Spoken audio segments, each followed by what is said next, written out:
네, 시작하겠습니다. 오늘은 네 번째 절기죠. 맥추절, 칠칠절, 오순절. 안식일 이튿날 곧 너희가 요제로 곡식단을 가져온 날부터 세워서 7안식일의 수요를 채우고 7안식일 이튿날까지 합하여 50일을 계수하여 새 소제를 여호와께 드리되 너희의 처소에서 10분의 2 에바로 만든 떡 2개를 가져다가 흔들지니 이는 고운 가루에 누룩을 넣어서 구운 것이요 이는 첫 요제로 여호와께 드리는 것이며 너희는 또 이 떡과 함께 1년 된 흠 없는 어린 양 7마리와 어린 수소 1마리와 순양 2마리를 드리되 이것들을 그 소제와 그 전제물과 함께 여호와께 드려서 번제로 삼을지니 이는 화제라 여호와께 향기로운 냄새며 또 순염소 하나로 속죄제를 드리며 1년 된 어린 순양 2마리를 화목제물로 드릴 것이요 제사장은 그 첫 이삭의 떡과 함께 그 2마리 어린 양을 여호와 앞에 흔들어서 요제를 삼을 것이요 이것들은 여호와께 드리는 성물이니 제사장에게 돌릴 것이며 이날에 너희는 너희 중에 성회를 공포하고 어떤 노동도 하지 말지니 이는 너희가 그 거주하는 각 처소에서 대대로 지킬 영원한 규례니라. 너희 땅에 곡물을 벨 때에 반 모퉁이까지 다 베지 말며 떨어진 것들을 줍지 말고 그것을 가난한 자와 거류민을 위하여 남겨두라. 나는 너희의 하나님 여호와니라. 아멘. 자, 오늘은 그 네 번째 절기죠. 맥추절이라고도 하고 또 칠칠절이라고도 하고 오순절이라고도 해요. 왜 77절 오순절이냐면 첫 번째 이삭을 드리는 초실절, 그 초실절로부터 49일이 지났을 때, 그죠? 그게 77절이잖아요. 77에 49니까요. 한 일회가 일주일이잖아요. 근데 7일회니까 7일회를 지나야 되니까 49일이에요. 그래서 77에 49, 77절이라고도 하고 그 다음 날이 오순절이에요. 그리고 왜 맥추절이라고 하냐면 맥추절이라고 하는 것은 밀추수의 첫 것을 드리는 그러한 절기이기 때문에 맥추절이라고도 해요. 자, 그러면 우리가 지난 시간에 배웠던 것은 뭘 배웠죠? 초실절. 그러니까 초실절이라고 하는 것은 뭐냐면 추수의 사실은 뭐냐면 시작이라는 뜻이에요. 추수의 시작이 초실절인 거고 그 다음에 오늘 이제 맥추절이라고 하는 것은 뭐냐면 추수의 끝. 그러니까 추수를 뭘로부터 시작하냐면 보리 추수로부터 시작을 해요. 그래서 밀 추수까지 해서 그 추수가 다 끝난단 말이에요. 그래서 초실절이라는 것은 뭐냐면 추수의 시작인 거고 맥추절이라고 하는 것은 추수의 끝을 이야기하는 거예요. 이해가 되시죠? 자, 그러면 우리가 한번 7절기를 다시 한번 생각해 보면 어떤 절기로부터가 시작이죠? 6월절로부터 시작해서 그 다음에 무교절, 초실절. 근데 이 초실절이라고 하는 것은 뭐냐면 무교절 안에 있는 거예요. 자, 6월절이라고 하는 것은 뭐냐면 안식 전날이에요. 그러니까 금요일 날이죠. 그때가 6월절이고 그 다음에 무교절의 시작은 뭐냐면 그 다음 날 안식일이죠. 그 안식일부터 그 다음 안식일까지의 일주일 동안이 뭐냐면 무교절 기간이에요. 근데 초실절이라고 하는 것은 뭐냐면 그 무교절이 시작하는 첫 번째 안식일, 그 다음 날, 안식 후 첫날, 그날이 초실절이죠. 그래서 예수님께서는 6월절에 돌아가시고 초실절에 부활을 하신단 말이에요. 이러한 모든 절기들이 다 어디에서 일어나는 거냐면 우리 안에서 일어나는 일들이에요. 그러니까 사람들은 뭐냐면 그 절기들을 밖에 있는 것으로 계속 지키려고 했단 말이에요. 하나님께서 그냥 시켰으니까, 이렇게 하라고 했으니까 그냥 이렇게 아무 이유도 모르고 그냥 따라서 한 거예요. 그런데 지나고 보니까 사실은 이 모든 절기들은 다 누구하고 상관이 있는 거냐면 다 예수 그리스도와 상관이 있는 거고 또 예수 그리스도와 상관이 있다라고 하는 것은 또 무엇을 의미하는 거냐면 나와 상관이 있는 절기라는 거예요. 그러니까 예수 그리스도의 죽음과 예수 그리스도의 부활과 예수 그리스도의 다시 오심, 이러한 모든 것들이 다 어디에서 일어나야 되는 거냐면 우리 안에서 일어나야 되는 거죠.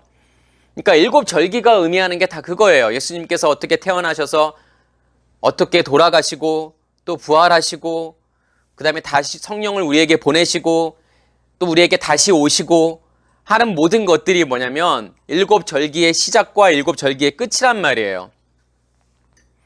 다시 말해서 우리 안에서의 믿음의 시작과 믿음의 끝이죠.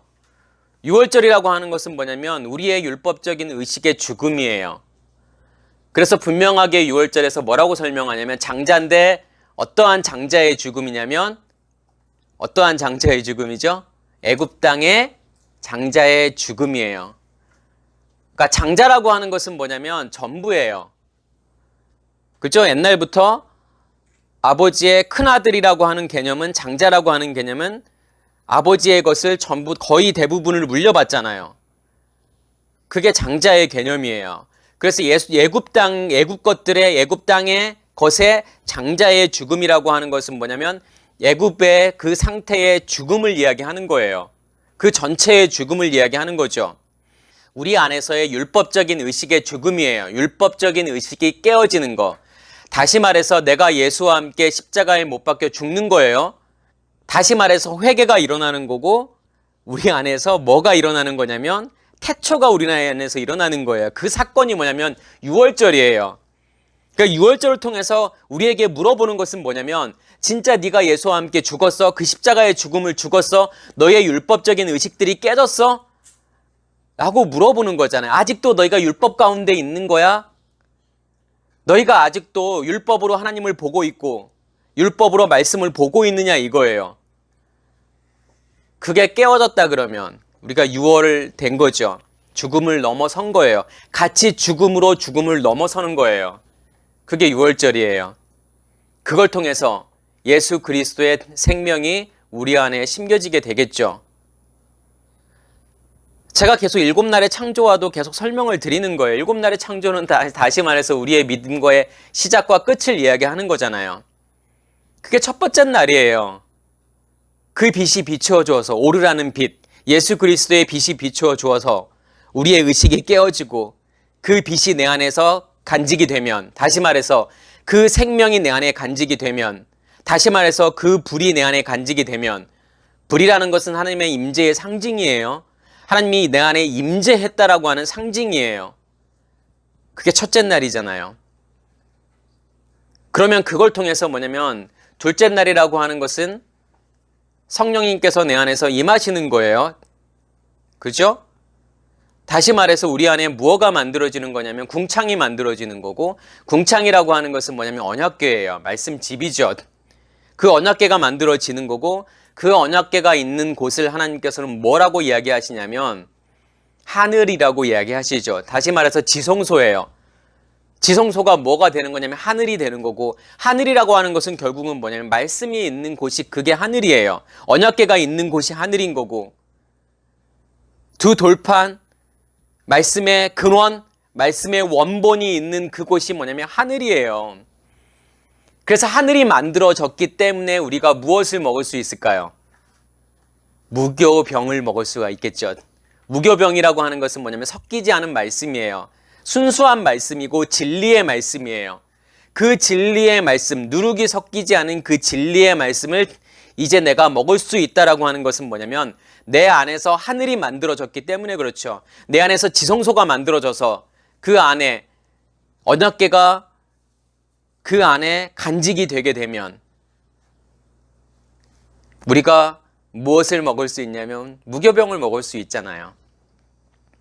그러니까 초실절이라고 하는 것은 뭐냐면 제가 아까 6월이 지나게 되고 우리 안에 뭐가 심겨진다고 그랬죠? 예수 그리스도의 생명이 우리 안에 심겨지게 된다고 그랬죠. 그러면 그 생명이 자라게 되고, 자라서 뭐냐면 다시 말해서 우리의 영의 몸이 자라는 거예요. 그게요. 사도 바울이 이야기했던 것처럼 너희가 육의 몸이 있듯이 영의 몸이 있다라고 했죠.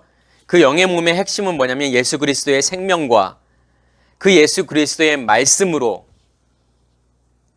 우리의 영의 몸이 만들어지고 영의 몸이 자라나는 거예요. 그것을 성경은 무엇이라고 이야기하냐면 추수라고 이야기를 하죠. 그게 초실절이에요. 추수의 시작이에요.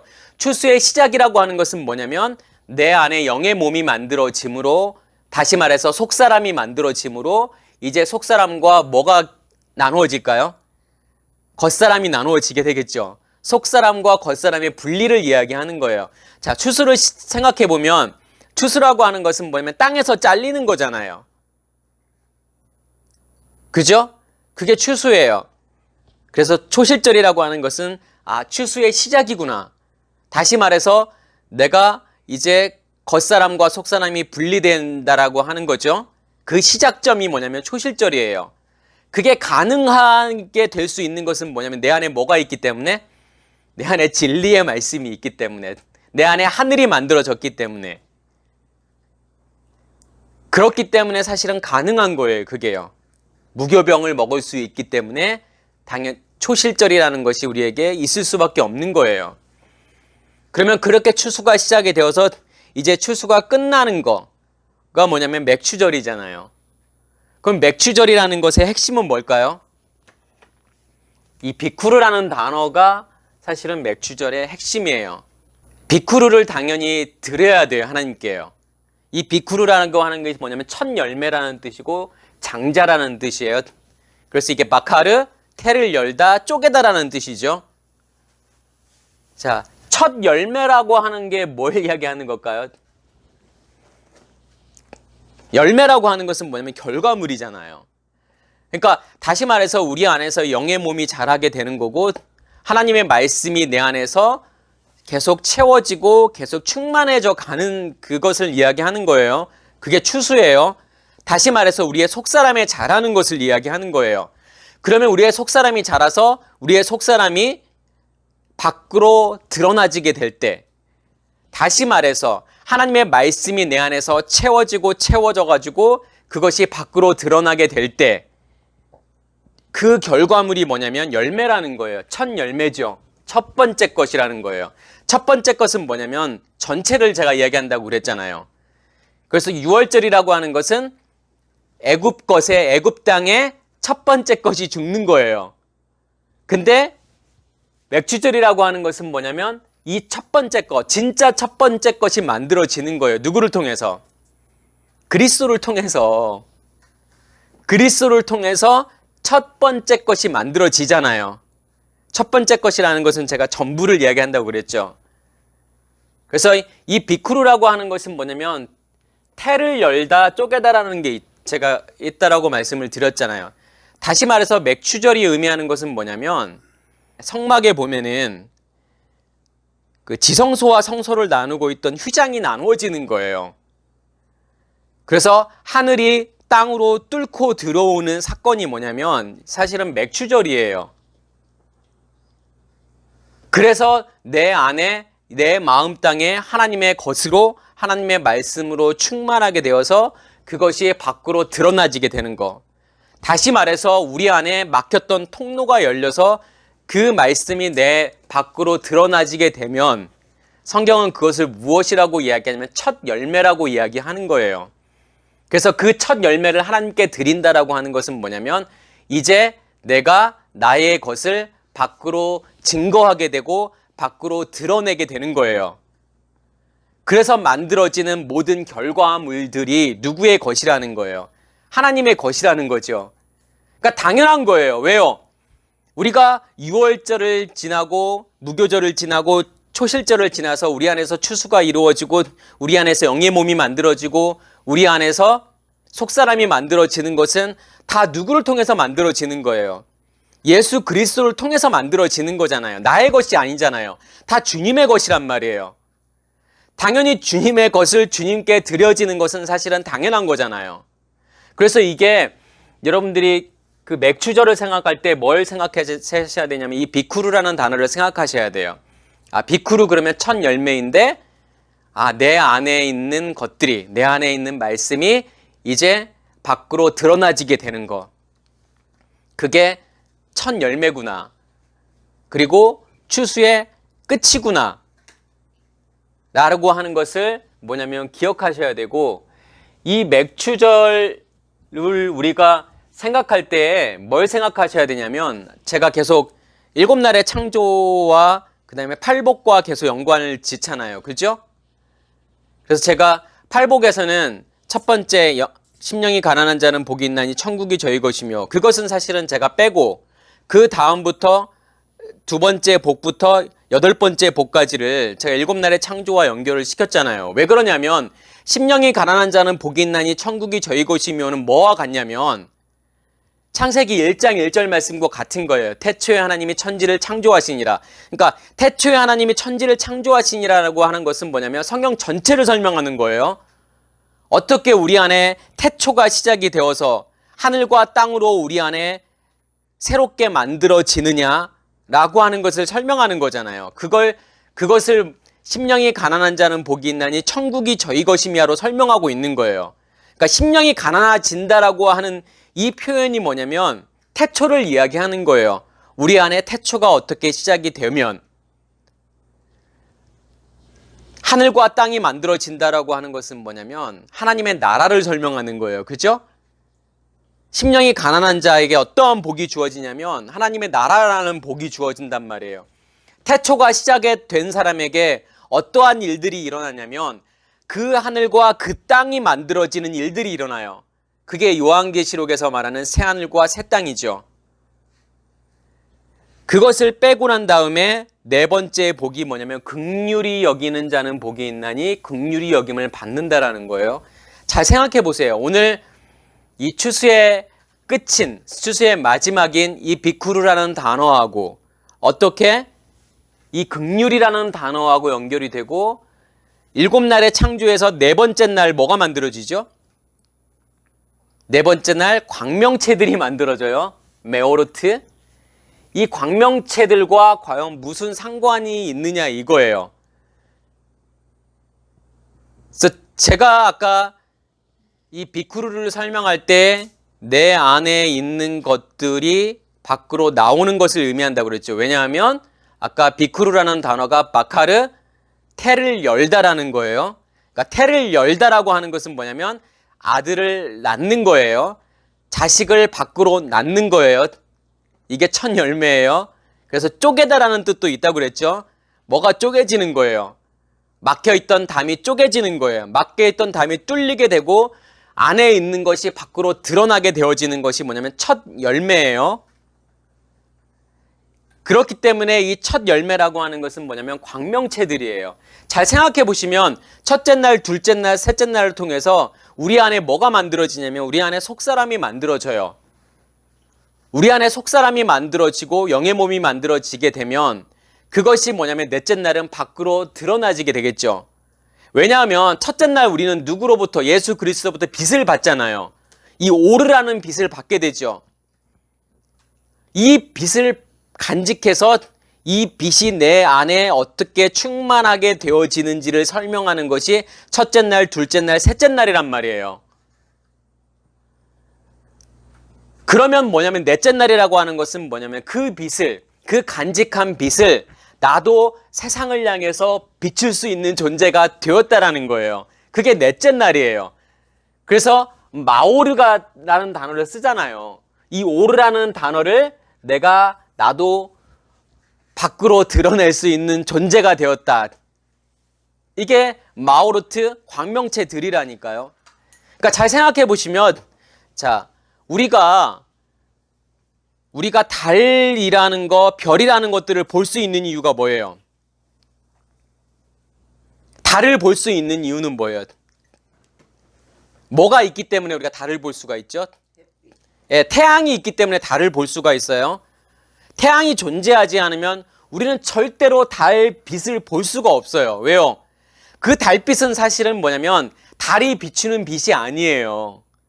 사실 우리가 달을 밝게 볼 수 있는 것은 뭐냐면 그 빛은 어떤 빛이냐면 태양빛이에요.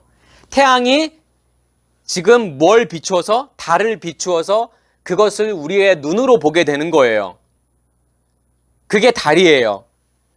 그러니까 광명체들이 만들어진다라고 하는 것은 뭘 이야기하는 거냐면 우리 안에 빛이 존재하고 있기 때문에 그 빛을 나도 이제 비추어서 마치 달과 같이 그걸 반사해서 비출 수 있는 존재가 되었다라고 하는 게 뭐냐면 넷째 날의 광명체들이에요. 우리 안에 큰 광명체가 만들어지고 작은 광명체가 만들어진다라고 하는 것은 뭐냐면 큰 광명체라고 하는 것은 주님과 내가 같이 연결이 되었다라는 거예요. 그러니까 그리스도가 우리 안에 뭐 어떠한 역할을 하냐면 태양과 같은 역할을 하죠. 말씀의 원본이고 말씀의 근원이고 그 빛의 근원이란 말이에요. 작은 광명체들이 만들어졌다라고 하는 것은 어떤 의미가 있냐면 이제 그 빛을 나도 세상을 향해서 비출 수 있는, 그런데 이 빛은 나의 빛이 아니라 누구의 빛이죠? 예, 그리스도의 빛이에요. 그 그리스도의 빛을 내가 간직했기 때문에 그 빛을 나도 이제 반사해서 세상을 향해서 비출 수 있는 존재가 되었다라는 거예요. 그게 작은 광명체라니까요. 그러면 별들이라는 것은 뭘까요? 뭘 이야기하는 걸까요? 코카브, 별들, 코카빔. 이 코카빔이라고 하는 별들이라고 하는 것은 띠라는 뜻이에요. 같이 묶여 있는 거예요. 그러니까 나와 그리스도가 같이 묶여 있는 거고 같이 별들이 되는 거고, 그죠? 그러니까 큰 의미에서 보면 태양과 달 이러한 모든 것들도 사실은 뭐에 속하는 거냐면 별들에 속하는 거예요. 별에 속하는 거잖아요. 그리고 그 빛을 내가 누군가에 비추어서 이 사람에게서 그 빛이 간직이 되면 이 사람과 내가 뭐로 묶여질까요? 띠로 같이 묶여지겠죠. 그러니까 세상에 별들이 존재한다라고 하는 것은 뭐냐면 내가 내 안에 빛을 간직해서 그 빛을 내가 반사해서 세상을 향해서 비추게 되면 그 빛을 받은 사람들과 나는 그 빛이라는 걸 통해서, 오르라는 빛이라는 걸 통해서 같이 띠로 묶여지는 거예요. 그리스도를 통해서 같이 띠로 묶여지는 것이 뭐냐면 별들이에요. 그 별들이 된다라는 거죠. 첫 열매도 마찬가지예요. 내가 예수 그리스도라는 그 열매를 밖으로 드러내게 되면, 그죠? 그 열매를 밖으로 드러내게 되면 그 열매를 먹은 사람들과 나는 같은 띠로 연결이 되는 거예요. 그래서 맥추절이라는 의미하고 이 넷째 날의 마오르트라는 광명체들이라는 이 의미가 같은 의미가 되는 거예요. 그렇죠? 그러니까 맥추절이라고 하는 것은 뭐냐면 내 안에 준비가 되었다라는 거예요. 겉사람과 속사람이 분리가 되었고 내가 이제 그 열매를 밖으로 드러낼 준비가 되었어? 라고 하는 게 맥추절이에요. 다 익은 거예요. 완전히 익어서 그것을 나도 먹고 다른 사람들에게 먹일 수 있는 준비가 되어 있는 거예요. 그래서 맥추절에서는 뭐냐면 추수할 때 다 추수하지 말고 남겨놓으라는 거예요. 누구를 위해서 남겨놓으라는 거예요? 예, 가난한 자와 객을 위해서, 가난한 자와 객을 위해서 남겨두라는 거예요. 그 말은 무슨 말이에요? 나의 추수물이 누군가에게는 양식이 된다라는 거잖아요. 가난한 자들에게는 양식이 된다라는 거예요. 가난하다고 하는 것은 없는 거예요. 말씀이 없는 자들에게는 내가 간직된 말씀이 그들에게 양식이 되는 거예요. 그 양식을 나도 먹고 가난한 자들에게도 줄 수 있는 것, 그것이 내가 해야 되는 일인 거고 그게 광명체들이 해야 되는 일인 거예요. 그래서 우리는 뭐가 되는 거였냐면 그래서 광명체들이 되는 거고, 그것을 팔복에서 뭐라고 이야기하냐면 긍휼히 여긴다라고 이야기를 하는 거예요.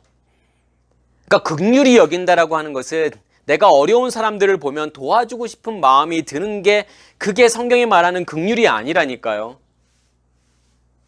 내가 불쌍한 사람들을 보면 그 사람들에게 밥 한 끼라도 주고 그 사람들에게 돈이라도 좀 쥐어주고 하는 것이 긍휼이 아니에요.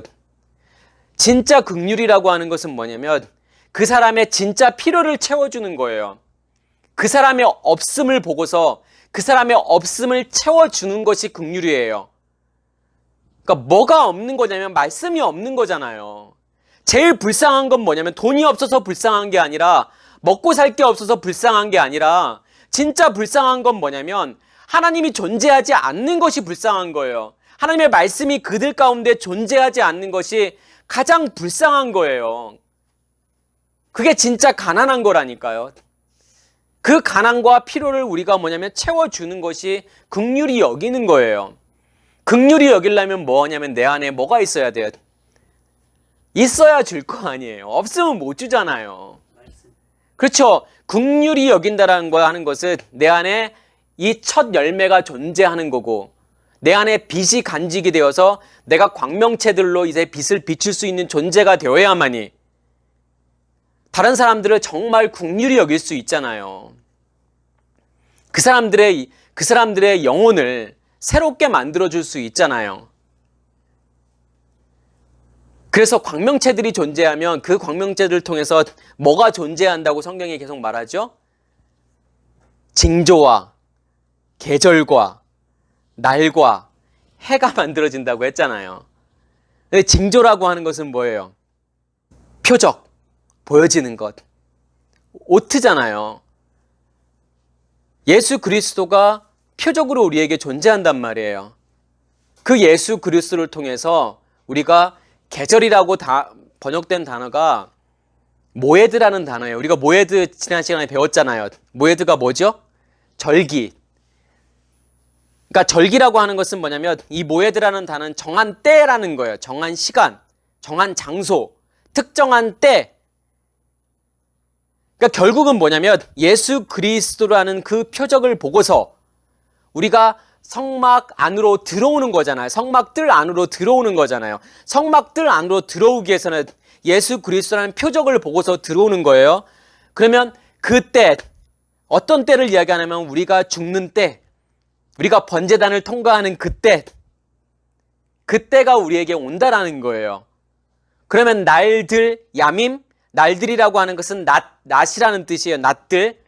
낮이라고 하는 것은 빛이 존재하고 있는 그때. 다시 말해서 예수 그리스도의 빛이 우리 안에 비쳐서 우리가 그 빛을 간직하게 되는 그때가 하나님의 시간을 살아가는 그때를 이야기하는 거예요. 그게 야밈 날들이에요.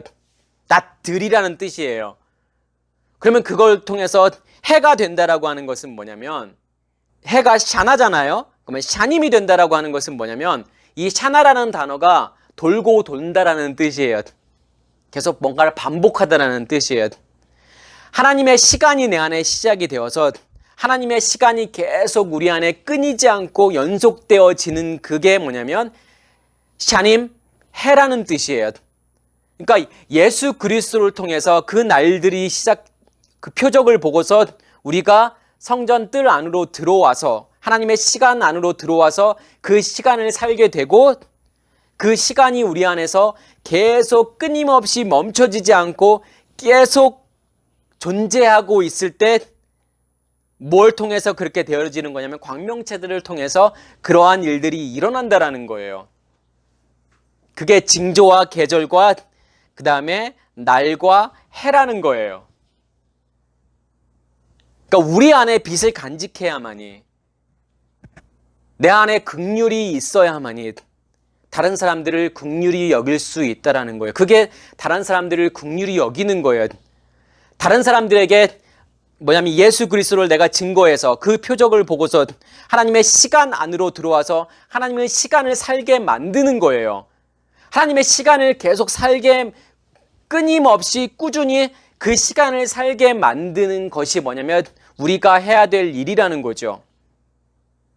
그게 긍휼히 여기는 거예요. 그래서 이 라함이라는 긍휼이라는 단어는 자궁이라는 뜻이 있어요.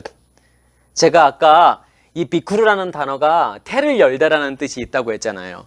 그래서 이 비쿠르라는 단어하고 사실은 이 긍휼이라는 단어하고 같은 의미가 있어요. 긍휼은 뭐냐면 자궁이라는 뜻이에요. 자궁이 있다라고 하는 것은 뭐냐면 아들을 낳을 수 있다라는 거예요.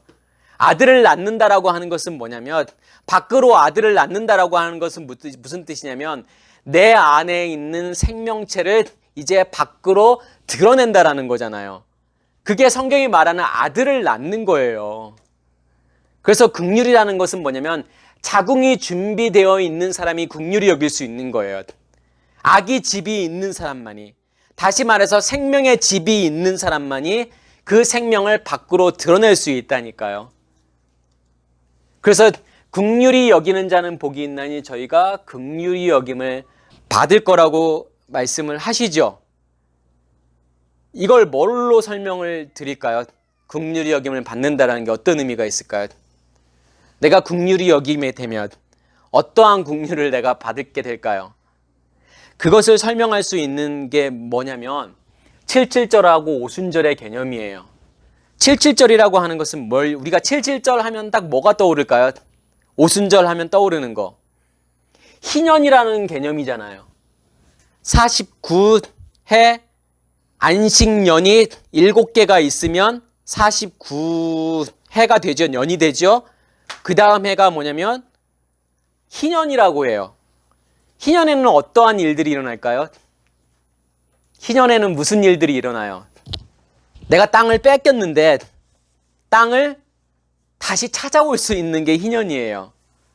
희년이 되면 땅을 원 주인에게 다시 돌려줘야 돼요. 그리고 희년이 되면 또 뭘 해야 되죠? 노예가 그 노예에서 자유롭게 될 수 있는 게 희년이에요. 잘 생각해 보세요. 우리에게 희년이라는 개념이 어떤 개념일까요? 빼앗겼던 땅을 다시 돌려받는 거라니까요. 근데 예전에 그 땅이 아니에요. 새로운 땅으로 돌려받는 거예요. 애굽 땅이었던 우리가 가나안 땅으로 다시 돌려받는 거예요. 하나님의 땅으로 다시 돌려받는 거예요. 새 땅으로 다시 돌려받는 거예요. 그게 희년이에요. 이제 우리의 마음 땅은 그 전에 있던 그 땅이 아닌 거예요. 새로운 땅이 된 거예요. 하나님을 통해서 바뀌어버린 새로운 땅. 그 하늘을 통해서 바뀌어버린 새로운 땅으로 존재한다니까요. 노예에서의 해방도 마찬가지죠. 우리를 감고 있는, 우리를 사로잡고 있는 그 율법에서의 자유를 이야기하는 거예요. 율법의 물들이, 율법이 더 이상 나를 자리 잡고, 나를 붙잡고 있지 못하는 그 상태. 그게 희년이에요. 그럼 희년의 개념을 우리가 이해했다 그러면 하나님께서 우리에게 주시기를 원하는 긍휼이 뭘까요? 긍휼히 여기면 여길수록 내 안에 우물을 퍼서 내면 낼수록 내 안에 우물은 더 많이 생기고 어떻게 될까요? 더 맑아지고 더 깨끗해지겠죠. 내가 주면 줄수록 내 안에서는 뭐냐면 더 많아지고 그걸 통해서 하나님께서 뭘 주시기 원하시는 거냐면 새 땅으로 우리에게 주시기를 원하시는 거고 진짜 자유함을 주시기를 원하시는 거예요. 그래서 희년이라고 하는 것은 뭐냐면 자유와 해방이에요. 나를 붙잡고 있는 것에서의 완전히 놓여지는 거고 거기에서의 해방이 되는 것이 뭐냐면 희년이에요. 하나님께서 그것을 우리에게 주기를 원하신다는 거예요. 우리가 긍휼을 베풀면 베풀수록 내 안에 가지고 있는 것을 주면 줄수록 우리 안에 하나님의 것으로 풍성하게 만들어서 나를 잡고 있는 모든 것에서부터 놓여지는, 거기서부터 해방이 되는 그러한 일들을 우리 안에 하시겠다는 거잖아요. 그게 긍휼히 여기는 자가 받는 복이에요. 그게 77절이고 그게 오순절이에요. 우리가 사도행전 2장에 보면 오순절에 엄청난 일들이 일어나잖아요. 엄청난 사건이 일어나요. 근데 우리가 되게 오해하는 부분들이 많아요. 우리는 성령의 어떠한 밖에서부터의 성령이 임하는 걸 생각하잖아요. 근데 오순절 성령이라고 하는 것은 뭐냐면 성령 충만을 이야기하는 거예요. 내 안에 있던 성령이 뭐냐면 내 안에 충만해서 밖으로 뚫고 나오는 것이 뭐냐면 성령 충만인 거고 그게 오순절 성령 충만의 사건이에요. 우리가 생각하는 하늘은 이 보여지는 하늘이 아니라니까요. 왜요? 이미 하늘은 만들어졌잖아요. 둘째 날 이미 하늘은 만들어졌잖아요. 그 말은 무슨 말이에요? 하늘은 내 안에서 존재하고 있는 거잖아요. 그죠? 배에서 생수가 나오듯이 그 생수가 나오는 그곳이 뭐냐면 하늘이잖아요. 그러니까 밖에 있는 하늘에서 뭔가 막 엄청난 일들이 일어났던 것처럼 생각을 하는데 그게 아니라 우리 안에 있는 하늘에서부터 말씀이 밖으로 뚫고 나오는 것을 설명한 것이 뭐냐면 오순절 성령 사건이에요. 성령 충만 사건이에요. 어떤 일들이 일어나죠 그때요? 예, 처음에 순서대로 이야기하면 강하고 급한 바람 같은 소리예요. 그러니까 강하고 급한 바람 같은 소리가 들렸다라는 거예요. 근데 우리가 강하고 급한 바람 같은 소리가 들리고 불의 혀같이 갈라지는 것이라고 이렇게 설명을 하니까 뭘 생각하게 되냐면 막 성령 우리가 충만 받을 때 막 엄청나게 막 샥 막 바람 소리가 막 나고 막 불이 왔다 갔다 하고 막 이런 걸 상상하잖아요. 지금 그걸 설명하고 싶은 게 아니라니까요. 강하고 급한 바람 같은 소리예요. 이 소리라고 하는 것은 뭐냐면 말씀이잖아요.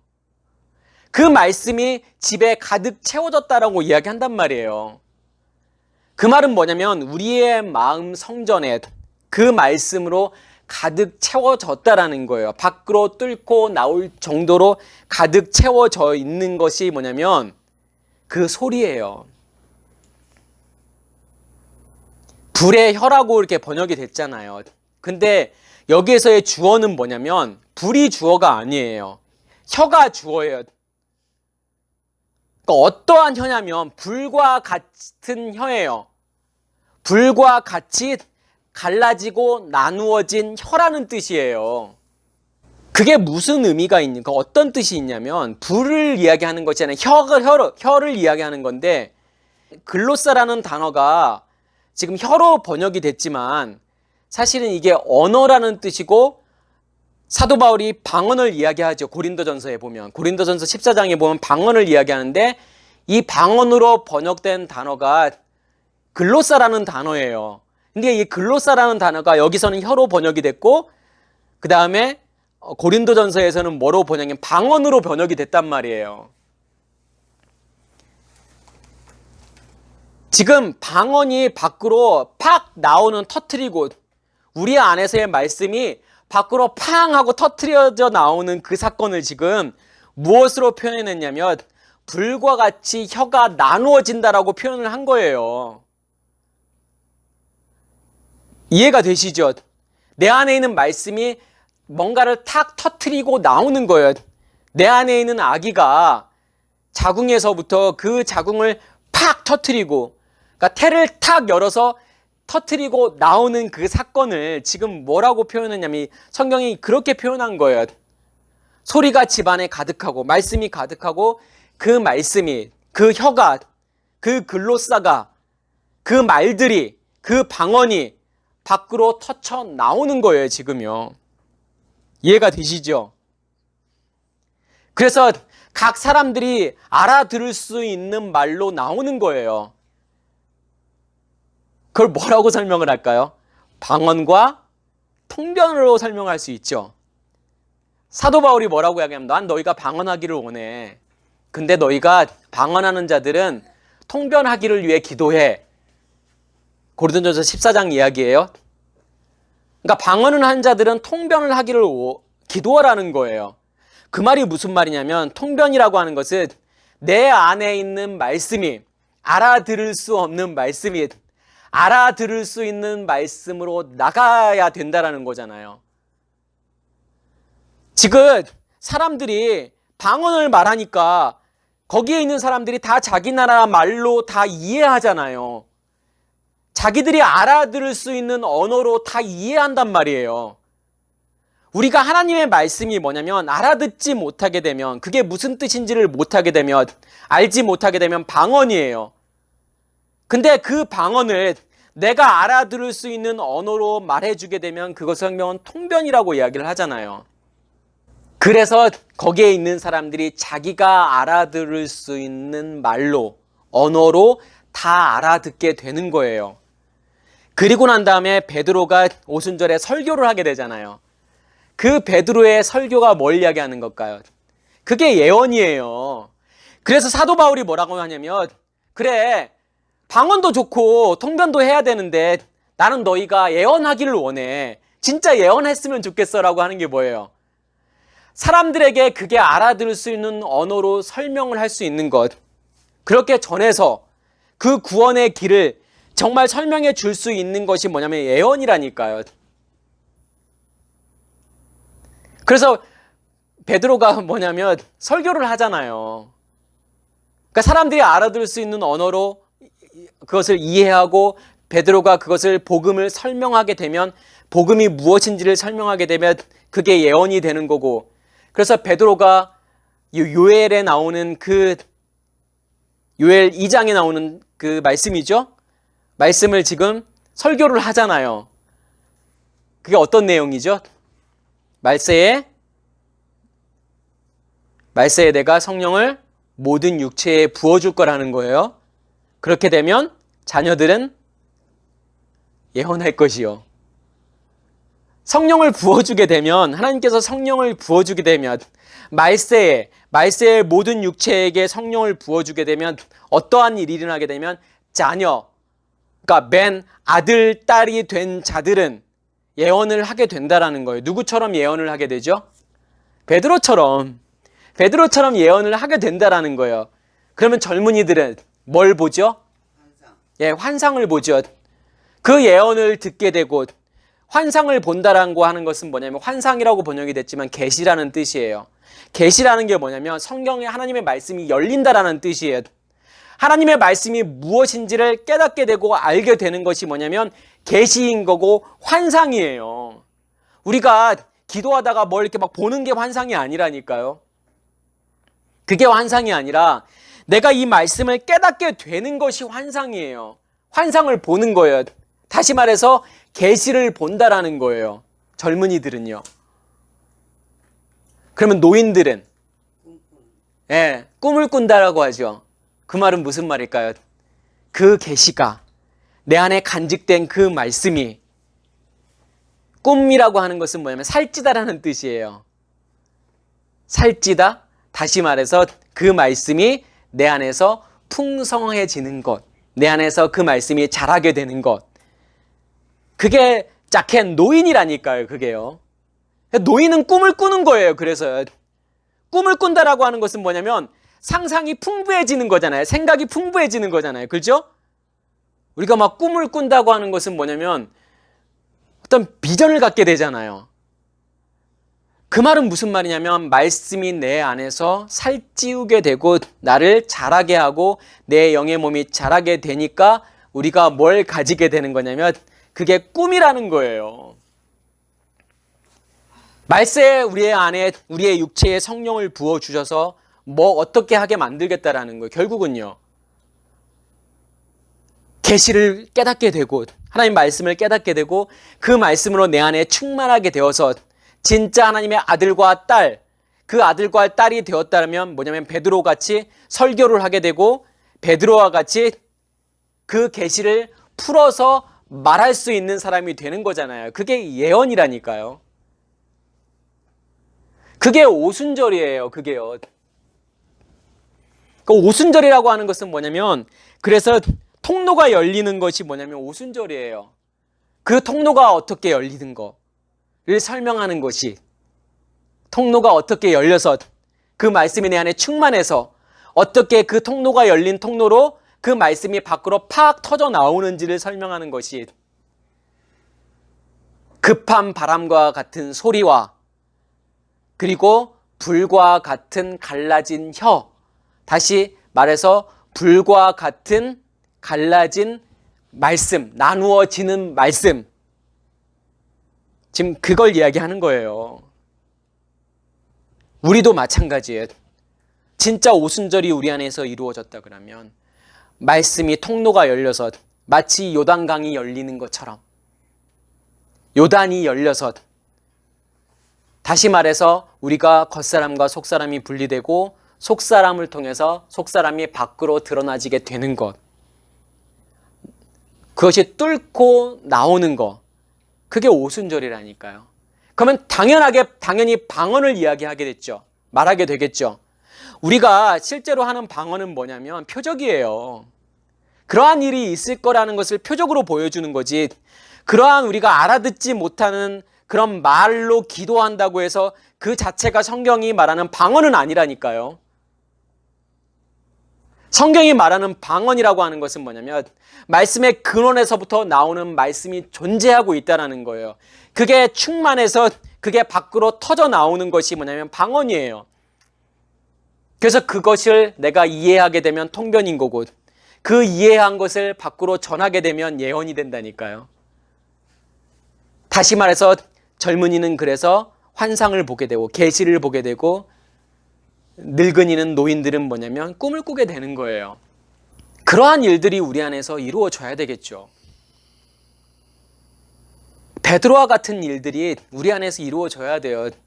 베드로도 마찬가지예요. 그 전에까지는 아무것도 아니었어요. 사실은요. 예수님을 부인하는 존재예요.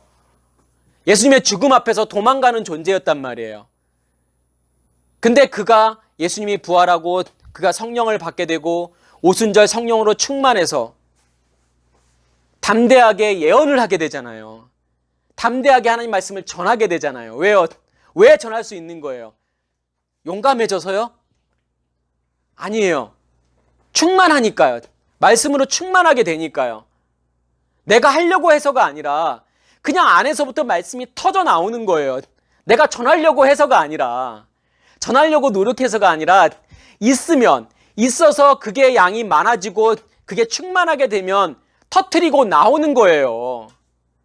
자연스럽게, 너무나도 당연하게. 그래서 복음이라니까요. 내가 전하려고 하지 않아도, 내가 전하고 싶지 않아도 전하게 되는 거예요. 전하게 될 수밖에 없잖아요. 그죠? 뭐가 가득 채워지면 터뜨리고 나올 수밖에 없는 거예요. 그래서 복음은 내가 하려고 하는 게 복음이 아니라니까요. 내가 들을 수 있는 것도, 내 안에 예수 그리스도를 간직하는 것도, 그 말씀을 전하는 것도 내가 하는 게 아니잖아요. 그래서 은혜인 거고, 그래서 복음인 거예요. 그래서 주님께서는 뭐라고 하냐면, 야, 아무것도 하지 마. 아무것도 하지 마. 내가 할게. 너희는 똑똑히 봐. 내가 어떠한 일들을 하는지, 내가 너희 안에서 어떠하게 너를 바꾸고 너를 변화시켜서 너를 통해서 나를 드러나게 하는지 너는 지켜보라는 거예요. 우리가 해야 되는 건 뭐냐면 그 주님 앞에 우리가 엎드려지는 거예요. 집중하는 거예요. 우리 자신을 보는 거예요. 보여주면 보는 거예요. 이게 나구나. 이게 내 모습이구나. 이게 율법이라는 거구나. 그걸 보게 되면 주님께서는 그것으로부터 우리를 해방시켜주고 자유하게 만들잖아요. 그래서 이 맥주절에서 여러 가지 것들을 하라고 해요. 사실은요. 그죠? 뭐 번제도 드려야 되고 속죄제도 드려야 되고 화목제도 드려야 돼요. 근데 제일 중요한 건 뭐냐면 새 소제를 드리래요. 새 소제를 어떻게 드리냐면 고운 가루와 거기에 누룩을 섞으래요. 신기하죠? 무교절에서는 누룩 얼씬도 하지 마. 누룩 섞인 거 절대로 먹지 마. 너희 집안에 누룩을 다 제거해. 너희 집안에 누룩이 절대로 하나라도 남겨 있어서는 안 돼. 눈꽃만침도 있어서는 안 돼라고 했던 게 무교절이잖아요.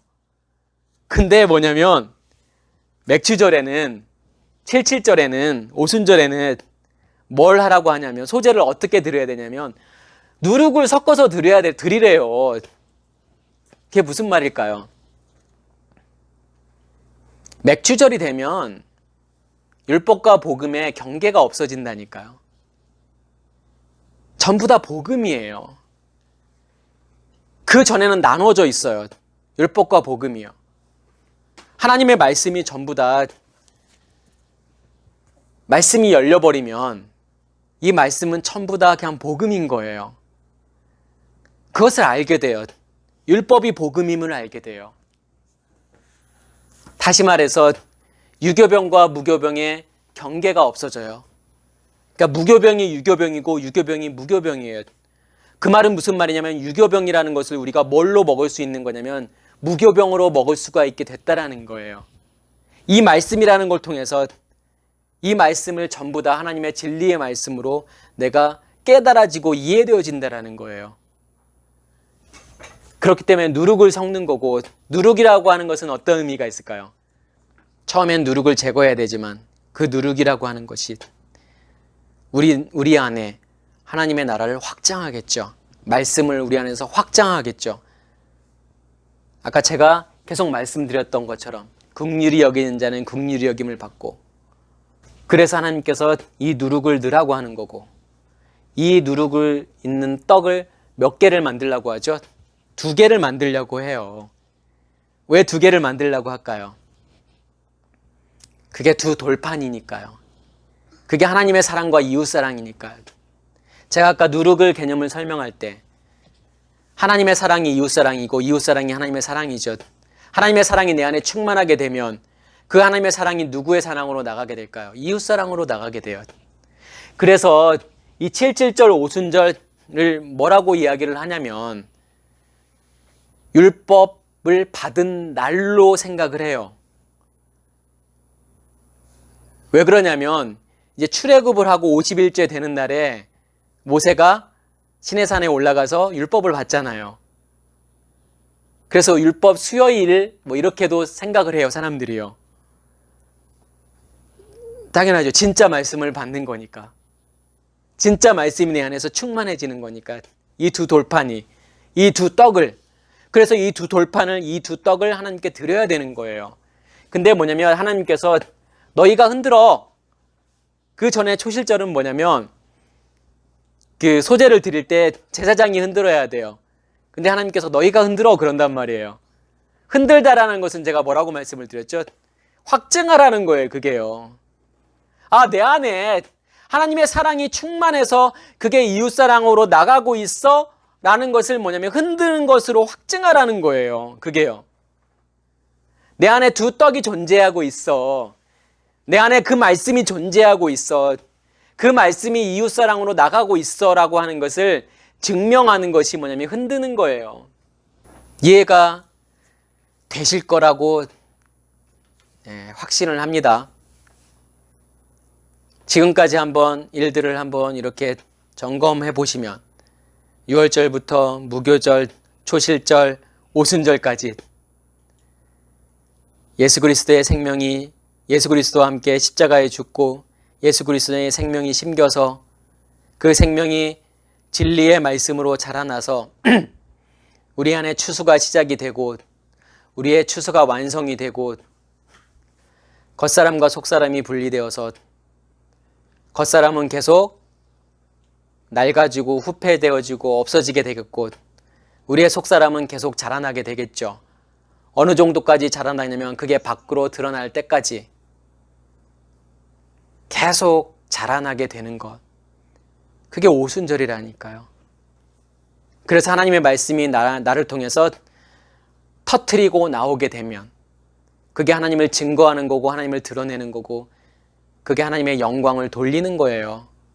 그게 긍휼이에요. 그게 봉사예요. 그게 구제예요. 그런 일들이 내 안에서 지금 일어나고 있느냐 이거죠.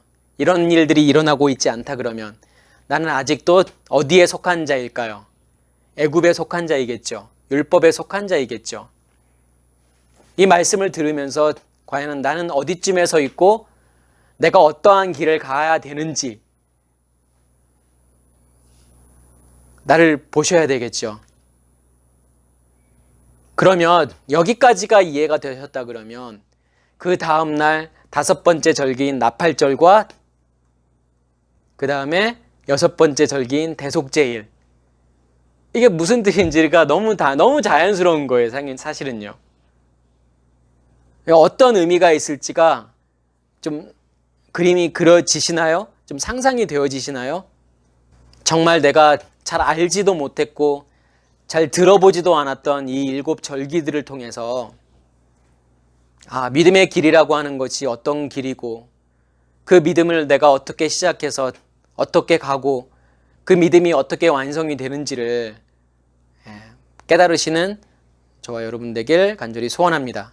마치겠습니다.